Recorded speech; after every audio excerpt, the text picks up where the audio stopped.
Bonjour à tous, c'est Maillot Gang. Aujourd'hui, on se retrouve pour une nouvelle vidéo. J'espère que vous allez tous très bien. Donc aujourd'hui, je vais vous présenter un maillot de l'équipe de France. Donc je vais vous le montrer tout de suite. Hop, voilà. Donc c'est le maillot domicile avec lequel la France va jouer l'Euro 2021. Donc je le trouve super beau. Je l'ai acheté sur DHgate. Donc je vais vous le présenter tout de suite. Donc déjà en grand, vous pouvez voir, hop, le logo. Le logo qui est vraiment bien fait. Donc je vais essayer de vous le zoomer comme ça. Il est vraiment super bien fait. Après les maillots comme ça où ils sont assez populaires, ils s'appliquent vraiment dessus. Donc il est vraiment très bien fait le logo. Ensuite on peut retrouver le Nike. Ici. Je vous le zoomer. Voilà comme ça. Ensuite numéro 13. Donc pareil. Dites-moi quel joueur c'est avec ce numéro en équipe de France. Donc avant que je retourne le maillot.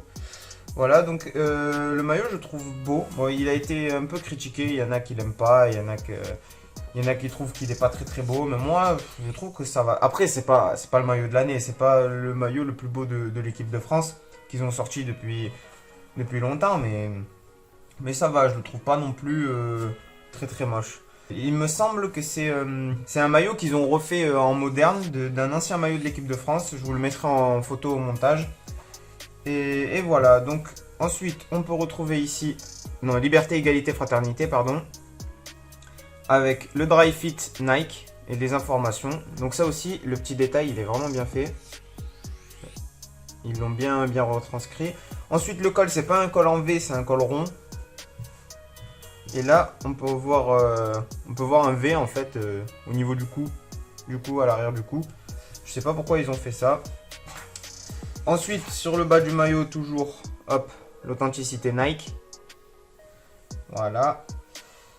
Et après, sur les manches, on retrouve rien. Il n'y avait pas de patch d'euro, pas de patch... ouais, il n'y avait pas de patch pour une compétition. Voilà. Et voilà, après, le flocage, il est ici, en dessous du Nike. Donc, je vais retourner tout de suite le maillot. Donc voilà, c'était N'Golo Kanté. Donc, je l'ai pris il y a longtemps. C'est pas parce qu'il est arrivé en finale de Ligue des Champions cette année, mais déjà qu'il était super fort avant. Alors franchement, il mérite vraiment d'être en finale de Ligue des Champions. Il le mérite vraiment, parce que c'est vraiment un grand joueur, même si Chelsea n'est pas... Ouais, on pouvait pas prévoir au début qu'ils étaient favoris pour aller en finale de Ligue des Champions, mais ils se débrouillent bien et aujourd'hui, ils sont en finale, ils vont jouer contre City. Donc voilà, le flocage.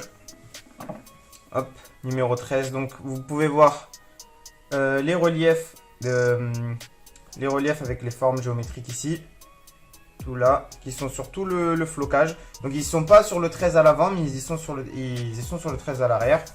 Ensuite Kanté, donc flocage normal, voilà. Et en bas vous pouvez voir qu'on peut retrouver le FFF avec les 2 étoiles sur le flocage. Donc ça aussi c'est vraiment beau. Donc voilà, après ça reste un maillot simple, c'est vraiment un maillot assez simple, mais qui est beau et que, en plus avec un joueur que j'aime bien. Il y avait le short aussi avec, donc je vais vous le montrer tout de suite. Hop, donc avec le short blanc. Donc toujours, hop, le numéro 13 de Kanté avec le Nike ici qui est vraiment bien fait aussi. Et de l'autre côté, le logo super bien fait avec bien sûr les 2 étoiles et le FFF en bas. Voilà. Après c'est un short basique. On peut retrouver là la bande bleue. Et pareil de l'autre côté, une bande bleue. Après, l'arrière, c'est tout blanc. Et à l'intérieur, c'est pareil. Voilà. Je vais vous montrer les coutures à l'intérieur du maillot. Franchement, les coutures, elles sont vraiment bien faites. Hop, comme vous pouvez le voir. Voilà. Donc voilà, bon, j'ai fait le tour du maillot. J'ai peut-être pas montré ça ici. Bon, ça c'est une bande bleue qui s'étire pour faire un peu une technologie Nike, même si c'est vraiment pas comme Nike le fait normalement. Enfin, c'est pas authentique quoi, on va dire ça comme ça. Mais sinon le maillot est beau, je l'ai vraiment pas payé cher, j'ai dû le payer 14 €. Je vais essayer de vous mettre un lien dans la description pour que vous puissiez vous le procurer sur DHgate. Et sur ce, merci d'avoir regardé cette vidéo et je vous souhaite une bonne journée. C'était Maillot Gang.